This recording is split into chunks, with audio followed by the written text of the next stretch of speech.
Well, hello guys, so welcome to another review as read. Today we're talking about Dan Abnett's The Unremembered Empire, a light in the darkness from the Horus Heresy series from the Black Library. So we'll go through the same process. We'll talk about what the book's about, a cons, a pros, and a conclusion. So let's get into it. Now, the Unremembered Empire is from book 27 of the Horus Heresy series.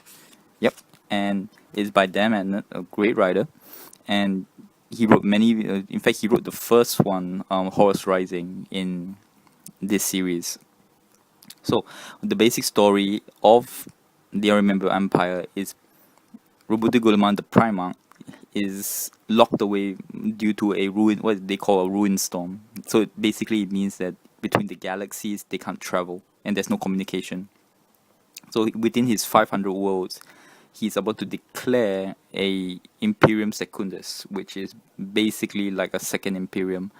And that act in itself could be seen as a heresy, meaning that he's basically using that opportunity to declare his little worlds as a empire, which could be seen as a traitorous act on the level of Horus.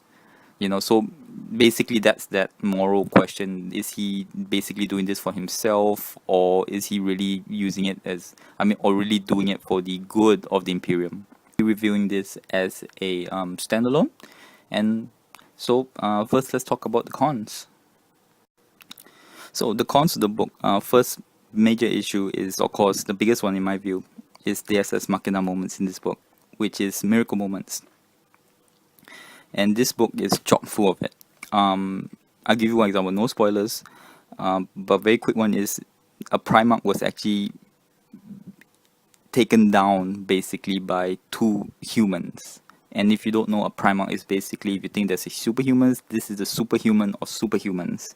And he's taken down by two humans of human strength. So it's absolutely ridiculous, it feels like such lazy writing where the writer just went, I can't solve this problem, I just need the story to go on, so therefore this miracle thing happened. Another thing is the Unremembered Empire, the title, when you do read why it's called that, it's actually pretty smart until you find out about the reasoning why it's called that. And because I don't want to give spoilers, I'll give you an example. It's like from the Transformers 1 movie, whereby, they fight in the middle of New York and all that, and there's destruction, and basically the whole of New York sees this, right?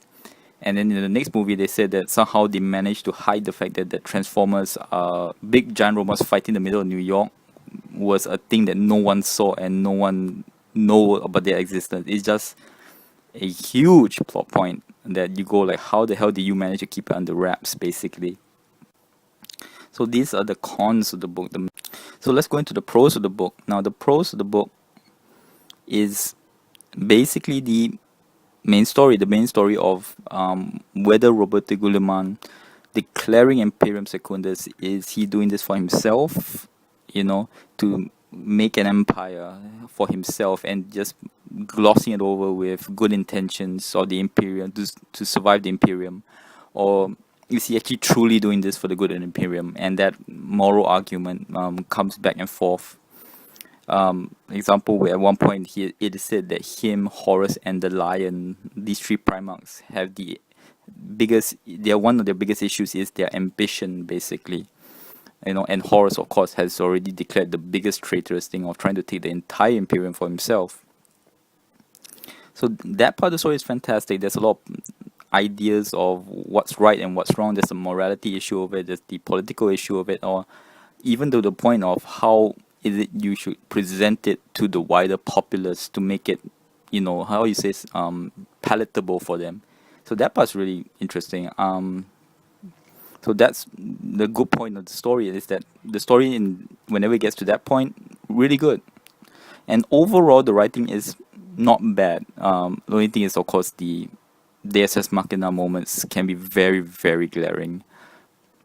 So in conclusion, it's not a horrible book. The part of talking about Imperium Secundus and everything is very good. But overall, it is, compared to the wider series and all that, it's just a downer. I mean, the miracle moments are way too many, and when you have read some of his better writings like Horus Rising and all, this one just doesn't live up to Dan Abnett's writing. So not a bad book, but in my view, there are better books out there. So thank you very much. Till next word.